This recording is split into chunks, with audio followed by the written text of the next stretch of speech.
गर्भवती महिलाएं सावधान। 7 सितंबर 2025 को लगने वाला है साल का आखिरी और सबसे बड़ा चंद्र ग्रहण भारत में साफ दिखाई देगा। सूतक काल मान्य होगा और इसका असर हर इंसान की जिंदगी पर पड़ेगा। वहीं 6 राशियां ऐसी होंगी जिनकी किस्मत पलटकर उन्हें करोड़पति बना देगी। 7 सितंबर को लगने वाला है साल का सबसे बड़ा और सबसे भयानक महाचंद्र ग्रहण। यह कोई साधारण खगोलीय घटना नहीं है, बल्कि एक ऐसा ग्रहण है जिसकी छाया पूरी दुनिया की किस्मत बदलने वाली है। भारत में यह ग्रहण साफ साफ दिखाई देगा और इसका असर हर इंसान पर पड़ेगा, चाहे वो आम इंसान हो या राजा महाराजा। दोस्तों, कहते हैं कि चंद्र ग्रहण के समय नकारात्मक शक्तियां अपने चरम पर होती हैं और अगर इस दौरान आपने एक भी गलती कर दी तो इसका दुष्प्रभाव आपकी पूरी जिंदगी को हिला सकता है। खासकर गर्भवती महिलाओं के लिए यह ग्रहण बेहद खतरनाक साबित हो सकता है। साल 2025 में कुल 4 ग्रहण हैं, जिनमें से 2 सूर्य ग्रहण और 2 चंद्र ग्रहण हैं। और इस साल 2025 में जो पहला चंद्र ग्रहण था वह 14 मार्च को लग चुका है और अब साल 2025 का यह दूसरा और अंतिम चंद्र ग्रहण 7 सितंबर दिन रविवार को लगने जा रहा है। पर दोस्तों, यह कोई मामूली चंद्र ग्रहण नहीं होगा, बल्कि एक महाचंद्र ग्रहण होगा जिसका न केवल पूरी दुनिया के ज्योतिष पंडित बल्कि एस्ट्रोलॉजर भी बेसब्री से इंतजार कर रहे हैं। आपको बता दें कि ज्योतिष शास्त्र में चंद्र ग्रहण को अशुभ घटना के रूप में देखा जाता है, क्योंकि चंद्र ग्रहण के दौरान चंद्रमा पीड़ित अवस्था में होते हैं और अशुभ फल देते हैं, क्योंकि इस समय चंद्रमा की जो शक्ति है वह बिल्कुल ही क्षीण होती है। इस दौरान कई ऐसे कार्य हैं जिनको करना बिल्कुल ही वर्जित होता है। खास तौर पर जो शुभ कार्य हैं उन्हें चंद्र ग्रहण के समय बिल्कुल भी नहीं करना चाहिए। आपको बता दें कि चंद्र ग्रहण एक खगोलीय घटना है। जब पृथ्वी सूर्य और चंद्रमा के बीच में आती है तब इसे ही चंद्र ग्रहण कहा जाता है। आपको बता दें कि साल 2025 में 7 सितंबर को लगने वाला यह चंद्र ग्रहण एक पूर्ण चंद्र ग्रहण होगा। इसमें पृथ्वी चंद्रमा को पूरी तरीके से ढक लेगी और 7 सितंबर का लगने वाला यह चंद्र ग्रहण भाद्रपद मास के शुक्ल पक्ष की पूर्णिमा तिथि को लगेगा। चलिए अब जान लेते हैं कि 7 सितंबर को लगने वाला यह चंद्र ग्रहण कहां कहां पर दिखाई देगा। तो यह चंद्र ग्रहण भारत के हर शहर से साफ साफ देखा जा सकेगा और भारत के साथ साथ यह चंद्र ग्रहण संपूर्ण एशिया, ऑस्ट्रेलिया, यूरोप, न्यूजीलैंड, पश्चिम और उत्तरी अमेरिका, दक्षिणी अमेरिका और अफ्रीका के पूर्वी क्षेत्रों में दिखाई देगा। और अब बात कर लेते हैं इस चंद्र ग्रहण के समय की। तो दोस्तों, भारतीय समय के अनुसार इस चंद्र ग्रहण की शुरुआत 7 सितंबर 2025 की रात 9:58 पर हो जाएगी और इस चंद्र ग्रहण की समाप्ति मध्य रात्रि उपरांत यानी कि देर रात 1:26 पर होगी। इस चंद्र ग्रहण की कुल अवधि लगभग 3 घंटे 28 मिनट तक रहेगी। और बात कर लें इस चंद्र ग्रहण के सूतक काल की, तो देखिए, जब सूर्य ग्रहण लगता है तो उसका जो सूतक काल होता है वह 12 घंटे पहले से मान्य होता है, लेकिन चंद्र ग्रहण में सूतक काल 9 घंटे पहले से ही मान्य होता है। और क्योंकि यह चंद्र ग्रहण भारत में दिख रहा है, इसलिए भारत में भी इस चंद्र ग्रहण का सूतक काल बिल्कुल ही मान्य होगा। इस बात का आप थोड़ा सा ध्यान रखिएगा। बात कर लें सूतक काल के समय की, तो आपको बता दूं कि इस चंद्र ग्रहण का सूतक काल की शुरुआत 7 सितंबर 2025 की दोपहर 12:19 पर हो जाएगा और सूतक काल की समाप्ति ग्रहण के साथ ही 7 सितंबर 2025 की मध्य रात्रि उपरांत यानी कि देर रात 1:36 पर होगी। इसलिए दोस्तों, इस बात का खास रूप से ध्यान रखिएगा कि भारत में सूतक काल और ग्रहण के सारे नियम मान्य होंगे। भारत में रहने वाले लोगों को इस चंद्र ग्रहण के समय विशेष रूप से सावधानी बरतनी होगी। खासकर गर्भवती महिलाओं को इस समय विशेष सावधानी बरतने की आवश्यकता होती है, क्योंकि ग्रहण का सीधा प्रभाव गर्भ में पल रहे शिशु पर पड़ता है। इसीलिए चंद्र ग्रहण के समय गर्भवती महिलाओं को चांद की रोशनी में नहीं जाना चाहिए और अपने गर्भ पर ग्रहण की छाया तो बिल्कुल ही नहीं पड़ने देनी चाहिए। साथ ही चंद्र ग्रहण के समय गर्भवती महिलाओं को ज्यादा से ज्यादा भगवान का ध्यान, मंत्र जाप आदि करते रहना चाहिए या किसी धार्मिक पुस्तक का पाठ करना चाहिए। गर्भवती महिलाओं को नुकीली और धारदार चीजों का प्रयोग इस समय सूतक काल और ग्रहण के दौरान बिल्कुल भी करना वर्जित माना जाता है। गर्भवती को ग्रहण में गलती से भी देखना नहीं चाहिए। दोस्तों, ग्रहण के समय गर्भवती महिलाओं को किसी भी बात की टेंशन नहीं लेनी चाहिए और इस दौरान गर्भवती महिला को झुककर भी कोई भी काम नहीं करना चाहिए। इस समय सुई धागे का इस्तेमाल न करें और न ही बुनाई करें। ऐसा माना जाता है कि ग्रहण के समय प्रेग्नेंट महिला को धातु से बनी चीजों का प्रयोग भी नहीं करना चाहिए और न ही उन्हें इस समय शरीर में धारण करना चाहिए। संभव हो तो ग्रहण खत्म होने के बाद गर्भवती महिला को स्नान अवश्य ही करना चाहिए और ग्रहण के दौरान अपने पेट पर गेरू का लेप अवश्य ही करके रखना चाहिए। अगर आप बीमार हैं तो किसी कारणवश स्नान न कर पाएं, संभव ना हो तो कम से कम अपने ऊपर गंगा जल का छिड़काव अवश्य ही करें और अपने कपड़े अवश्य बदल लें। ग्रहण के दौरान गर्भवती महिला को खाने में छोंक और तड़का भी नहीं लगाना चाहिए। खाने को जितना साधारण रखें उतना ही बेहतर होगा। इसके अलावा बता दें कि ग्रहण के समय पति पत्नी को शारीरिक संबंध भी नहीं बनाने चाहिए। ऐसा करने से आपके घर की सुख शांति खराब हो जाती है। यदि आपकी कुंडली में कोई दोष है तो इस समय ग्रहण के दौरान आप घर से बाहर न निकलें, खासकर जिनकी कुंडली में राहु केतु का प्रभाव ज्यादा हो।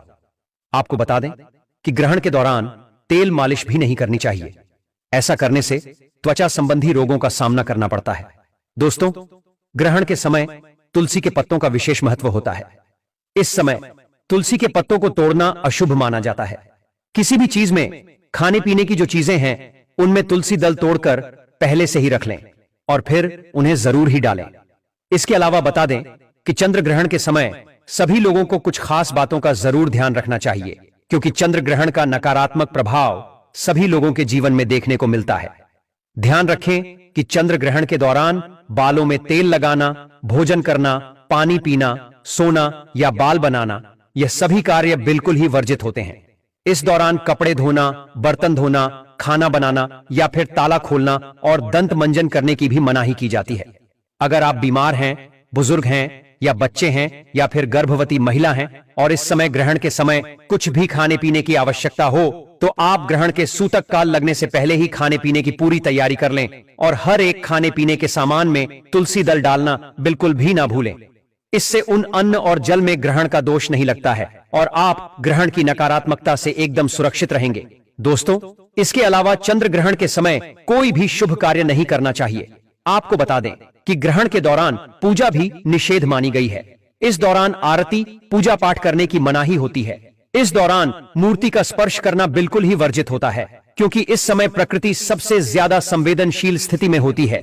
यही कारण है कि इस दौरान पेड़ पौधे, फूल, पत्ते तोड़ना नहीं चाहिए। शास्त्रों के अनुसार चंद्र ग्रहण के दौरान नाखून काटना, बाल काटना, दाढ़ी बनाना अशुभ माना जाता है।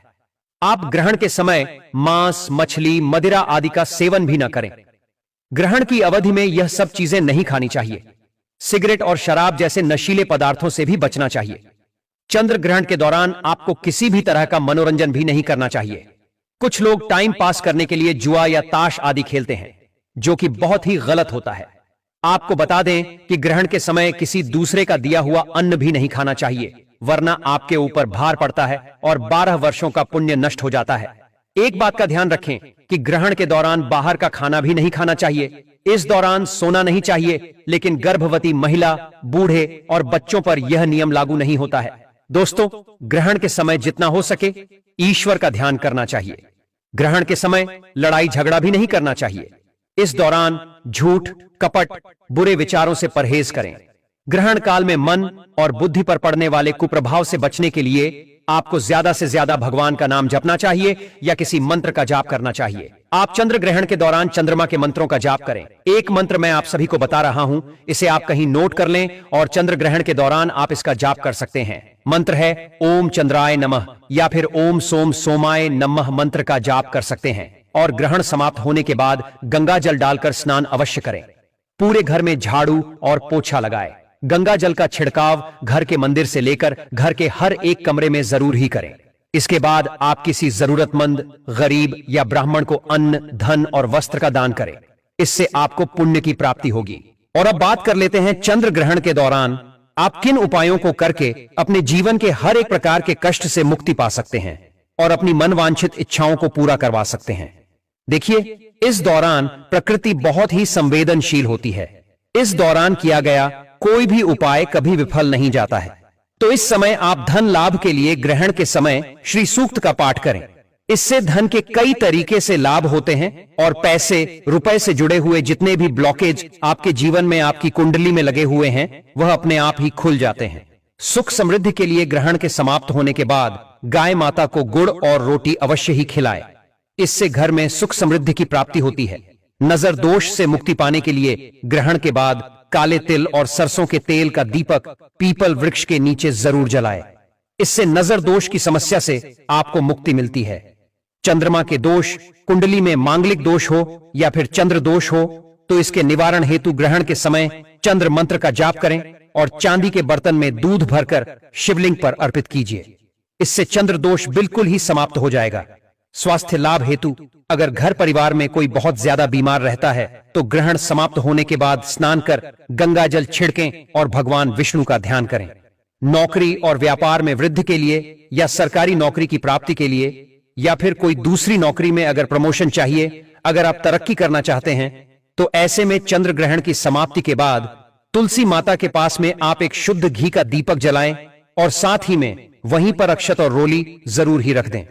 इससे आपके नौकरी और व्यापार में जो भी दुविधाएं आ रही हैं, विपत्ति आ रही है, वह बिल्कुल ही दूर हो जाएगी।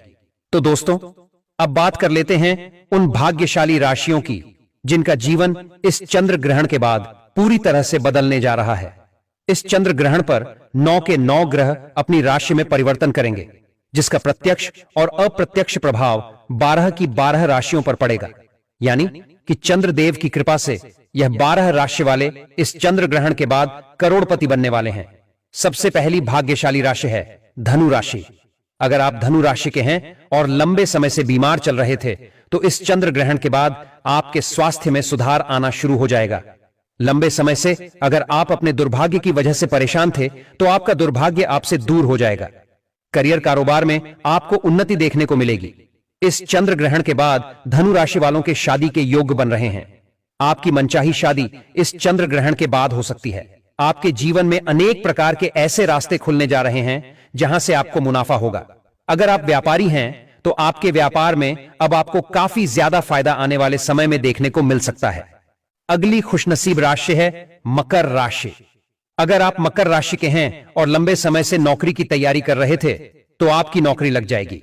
आपका बंद पड़ा व्यापार चल पड़ेगा। आपके नवग्रह आपका साथ देना शुरू कर देंगे। आपका शुक्र ग्रह भी आपका साथ देना शुरू कर देगा। शुक्र ग्रह व्यक्ति के जीवन के धन और संपदा से जुड़ा होता है। कहने का मतलब है मकर राशि वाले इस चंद्र ग्रहण के बाद धन संबंधित जो भी निर्णय लेंगे उस निर्णय से इनको फायदा मिलेगा। आपके जीवन में अनेक प्रकार ऐसे रास्ते खुलने जा रहे हैं जहां से आपको धन की प्राप्ति होगी और आप अपना कहीं भी धन का निवेश करेंगे, उस निवेश से आपको फायदा होगा। आने वाला समय इस चंद्र ग्रहण के बाद आपके लिए काफी ज्यादा कल्याणकारी और शुभ साबित होने वाला है। अगली खुशनसीब राशि है मेष राशि। अगर आप मेष राशि के हैं और लंबे समय से नौकरी की तैयारी कर रहे थे तो आपकी नौकरी लग जाएगी। अगर आप नौकरी कर रहे थे तो आपका प्रमोशन हो जाएगा। प्रॉपर्टी और वाहन खरीदने के आपके योग बन रहे हैं। अगर आप विद्यार्थी हैं तो यह साल काफी अच्छा आपके लिए साबित होने वाला है। मेष राशि वाले लंबे समय से कई सारी दुविधाओं में फंसे हुए थे, लेकिन अब आपकी हर दुविधा अपने आप धीरे धीरे खत्म होना शुरू हो जाएगी। चंद्रदेव की कृपा से आपकी कुंडली में चंद्र ग्रह की स्थिति अच्छी होने की वजह से आपके जीवन में काफी अच्छा समय आने वाला है। अब आने वाले समय में आपको अनेक प्रकार की सफलताएं प्राप्त हो सकती हैं। अगली खुशनसीब राशि है कन्या राशि। अगर आप कन्या राशि के हैं तो आपके विदेशी यात्रा पर जाने के योग बन रहे हैं। आपको राजनीतिक लाभ होगा। आपका बंद पड़ा व्यापार चल पड़ेगा। आपके विरोधी, आपके दुश्मन आपके सामने घुटने टेक देंगे। करियर कारोबार में आपको उन्नति देखने को मिलेगी। लंबे समय से अगर आप बीमार चल रहे थे तो आपकी बीमारी से आपको मुक्ति मिल जाएगी। अचानक से आपके जीवन में आपको बड़ा धन लाभ हो सकता है। अगर कन्या राशि वाले लंबे समय से विदेश में पढ़ने का सपना देख रहे थे तो इस चंद्र ग्रहण के बाद आपका यह सपना जरूर पूरा हो जाएगा और आप विदेश में जाकर पढ़ सकते हैं एवं आपकी विदेश में अच्छी नौकरी भी लग सकती है। अगर आप तुला राशि के हैं दोस्तों तो आपकी शादी के योग इस चंद्र ग्रहण के बाद बन रहे हैं। प्रॉपर्टी वाहन खरीदने के भी योग बन रहे हैं।